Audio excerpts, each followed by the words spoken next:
Barack Obama. Sam Webb, their national chairperson, wrote, "Millions who have to be at the core of the Communist Party still operate under the umbrella of the Democratic Party." He said, "To separate ourselves at this moment from these forces would be contrary to our strategic policy." I'm not saying that Barack Obama is a communist, but the Communist Party supports him, and that should raise red flags for all of us. In this election, your vote matters, and we have to get it right. The Communist Party supports Barack Obama.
Do you?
ostensibly to keep it from wearing out. A lot of people up there would cause a lot of wear and tear on that floor, on that deck, and on the ladder as well.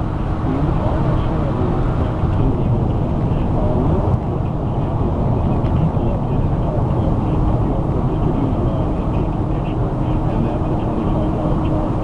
If you're a real spruce aficionado or you really love the whole thing, we're going to charge you $50 per person, but we'll take about an hour with you, and we'll show you some places that most people don't get to see and talk to you in great detail about why the airplane's put together the way it is, what it's made out of, how the pieces fit together, all that stuff like that. It actually isn't made of spruce, is it? Was it birch? It's birch plywood. It's almost like carbon fiber.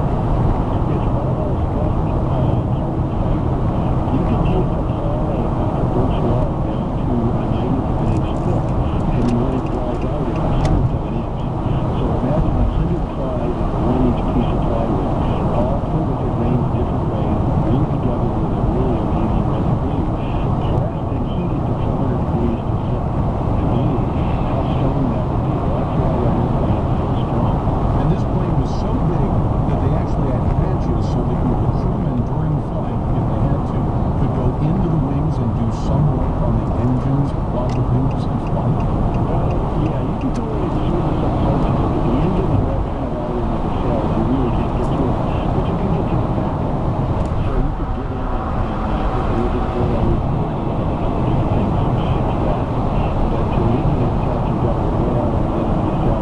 And there's a fire alarm there. So if something goes wrong, you don't go in and fire for a while.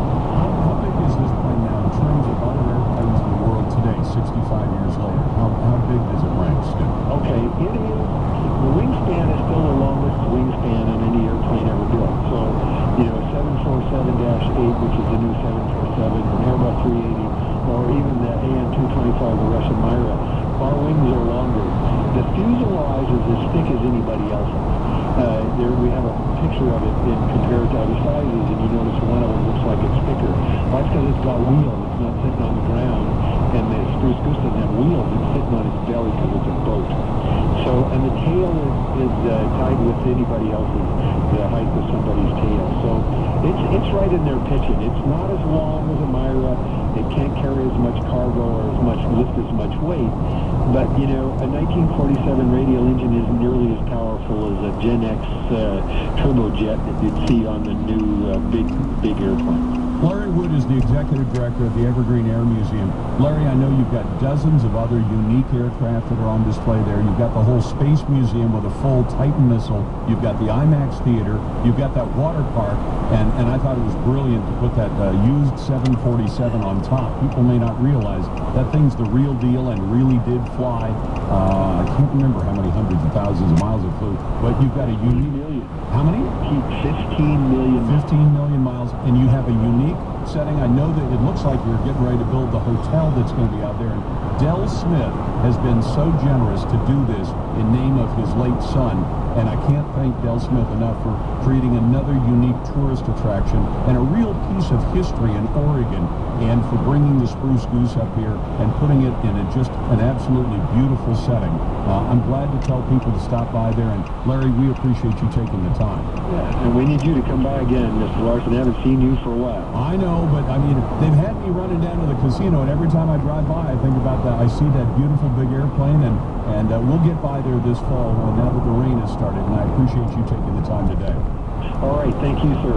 Larry Wood, the executive director at the Evergreen Air Museum. If you haven't taken your kids out there, if you haven't gone out there yourself, it's a real treat. You got to check it out. Kurt's on the line in Springfield. Hey, Kurt, welcome to First Amendment Friday. Well, it's been a long time since I spoke to you when you emceed the NRA convention in Lane County. Thank you.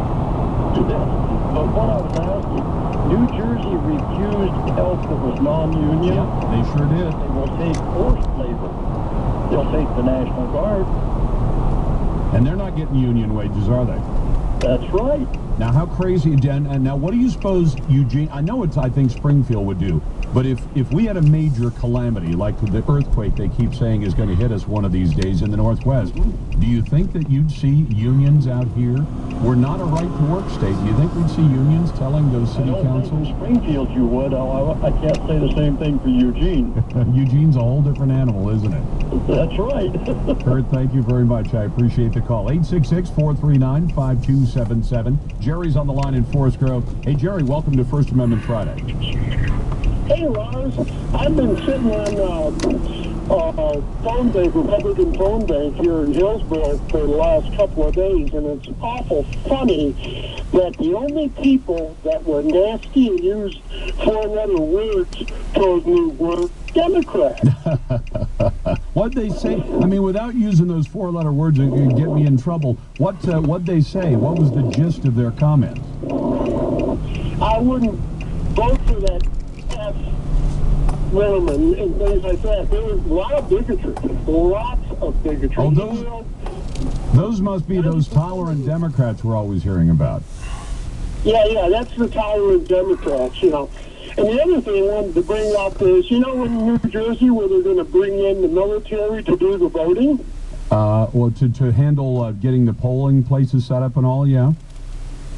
Yeah, wouldn't that be first step to military handling all the voting once it's done somewhere? I don't think we're there yet. I understand they got some. I mean, for instance, not just in New Jersey, but in New York, they literally have places that were supposed to be polling places that have now been destroyed. And in most cases, they managed to save the ballots and the machines and all the rest of that. Let's hope that we don't have the government in the form of the military. I'm okay with having the government handle voting. The military should not be handling voting. Heck, this administration can't even get ballots to members of the military. Why would we trust them to, you know, have them have members